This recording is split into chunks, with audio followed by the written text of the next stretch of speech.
আসসালামু আলাইকুম রহমতুল্লাহি তাআলা ওয়া বারাকাতু। জীবনে ঘটে যাওয়া দুইটা ঘটনা শেয়ার করি।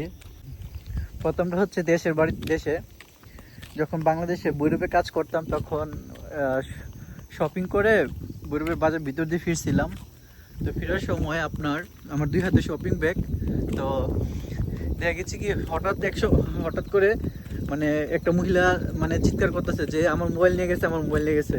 তো মহিলা আমার সাথে আমার পাশে দিয়ে আবার চোর দূরে গেছে।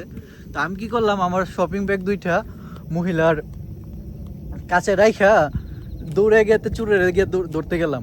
তো চুরেরে ধরলাম, মোবাইল উদ্ধার করে দিলাম মহিলা তো একটা ধন্যবাদ দিল নাই, বরঞ্চ আমার শপিং ব্যাগ যে দুইটা ওনার কাছে রাইখা গেছি ওই দুইটা শপিং ব্যাগও আমি পাই নাই। পরে আর কি করার। আরেকটা ঘটনা হচ্ছে এটা কোরিয়াতে তো আমি যেখানে কাজ করি যে মেশিনে, তো আমার মেশিনের পাশে আরেকটা মহিলা কাজ করে। মহিলা বলতে গেলে আমার চাষির বয়সে। তো ওনাদেরকে কি আমাদের মানে সিলিকা ডাইলা দেওয়া লাগে মেশিনের ভিতরে, মহিলা মানুষ তো সেজন্য। তো দিনে 10 থেকে 12 বার ডাইলা দেওয়া লাগে।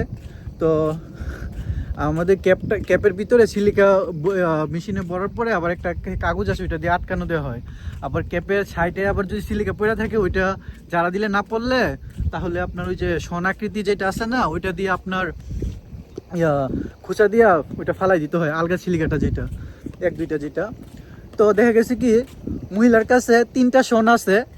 তো আমি একটা নিয়াতে মানে ওই সিলিকাটা ফালাই দিতে চাইছি, বাট উনি কি করছে মানে উনি আমার থেকে ওইটা নিয়ে নিছে। আমি তো শেষ করলে দিয়ে দিতাম, ওনার 3টা থাকা সত্ত্বেও মানে আমার থেকে ওইটা নিয়ে নিছে।